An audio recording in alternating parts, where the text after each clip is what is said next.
All initial opinions are this is genuine. What you're about to see may disturb you. Está atrás de garage! Está atrás de ahí! It's behind!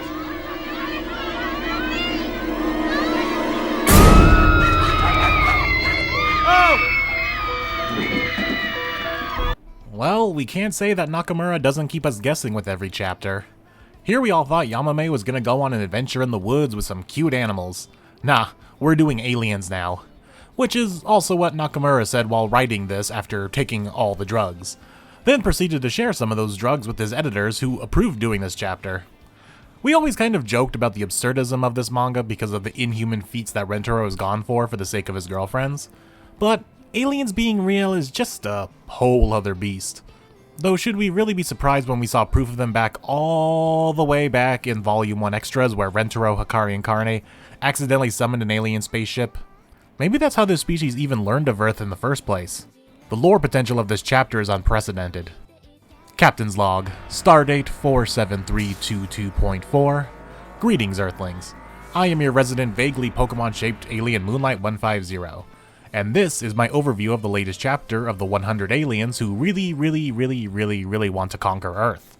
As always, I won't be going over everything in this intergalactic broadcast, as I encourage you to go on a voyage of your own to experience it for yourself, by supporting the galactic federations that bring us these broadcasts, as well as the freelance mercenaries who deliver us these transmissions early. Now, on to the remainder of this transmission. We begin back on the school rooftop where Yamame confides in everyone that she found an injured animal while up in the mountains. But this doesn't seem to be the first time this has happened, as Hikari points out that this seems to be a regular thing with her, with Ms. Natty calling her a real Nausicaa. Yamame admits that she brought the thing home to continue to take care of it, but that it seems to be hate being alone, so Yamame brought it to school with her. Naturally, Usa-chan wants to see it being the big animal lover that she is, so Yamame decides to bring it out. Why was she even hiding it on the backside of the roof in the first place? And how did she get it there without anyone noticing?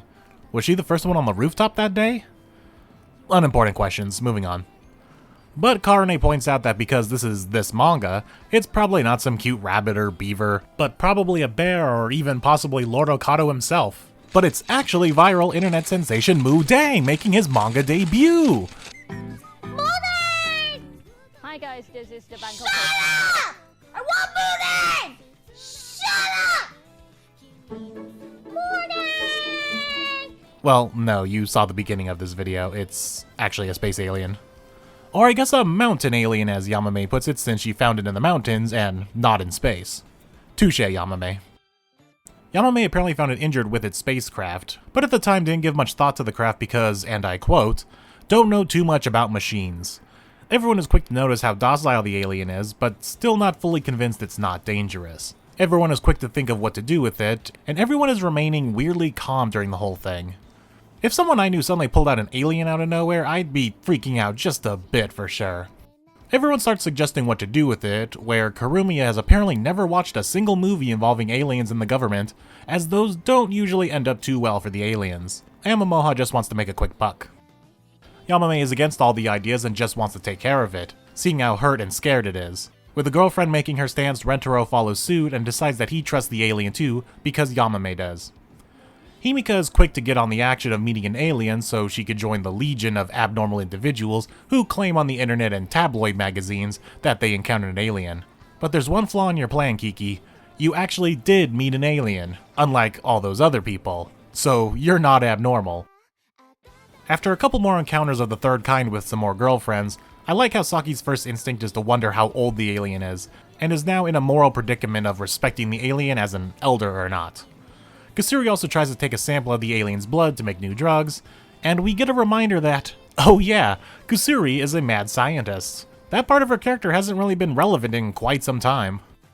Matsuri then tries to bridge the gap between species with something that everyone can enjoy, that being food, and offers the little alien some yakisoba, which it seems to take a liking to. After saying that sharing a helping of yakisoba makes them friends, the alien then learns the word for friends, or I guess, tomodachi. Yes, I have been using Duolingo again, can you tell? After some more sharing of yakisoba, the gang... Wait a second. Why is this like the most genuine smile we have ever seen from Mai? Like, we have seen her smug smile and glee smile plenty of times, but this feels like her first genuine, happy, cheery smile. Okay, I guess there was the Yakiniku chapter, but let's just call it like it is, far and few between with these actual genuine smiles.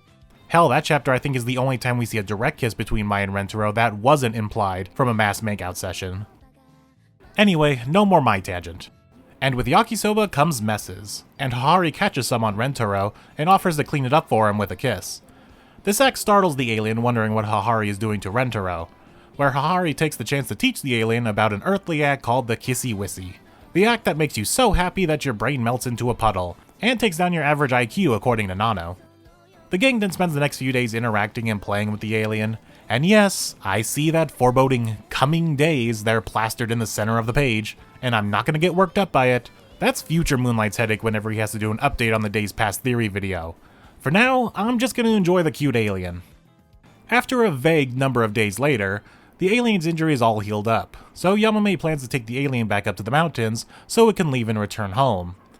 Then, to the surprise of Yamame, the alien is now speaking in full sentences, where it admits it learned the language from the family.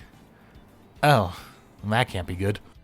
The alien then admits to Yamame that on the day that they met, it was planning on going full venom on her and kill Yamame, but given how injured it was, it decided to play the helpless creature instead.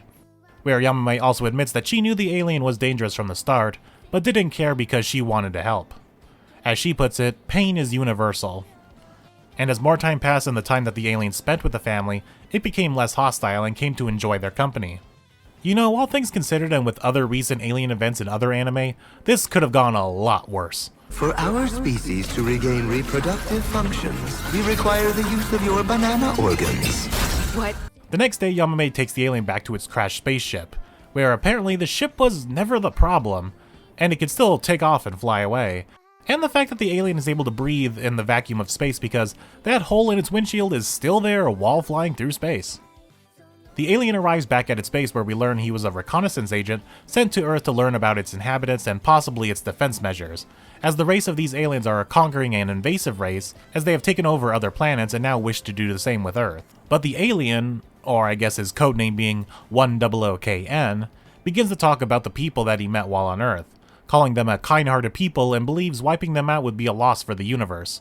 So 100KN then pleads for the sparing of Earth, but the Emperor still wishes to take over that blue planet. Knowing what that would mean for the family, and especially Yamame, 100KN has one last trick up his sleeve, and performs a kissy-wissy on the Emperor. Befuddled by what just occurred, the Emperor demands an explanation, where 100KN informs everyone that this kissy-wissy is an important act performed on Earth, to where its intoxicating nature has won everyone over, including the Emperor himself, where he decrees that he no longer wishes to take over the blue planet, and it worked so well that he's calling off the rest of the invasion as they decide to head back to their home planet, so everyone can participate in more kissy-wissy. Another vague number of days later, and Yamame finds a device up in the mountains where the alien was.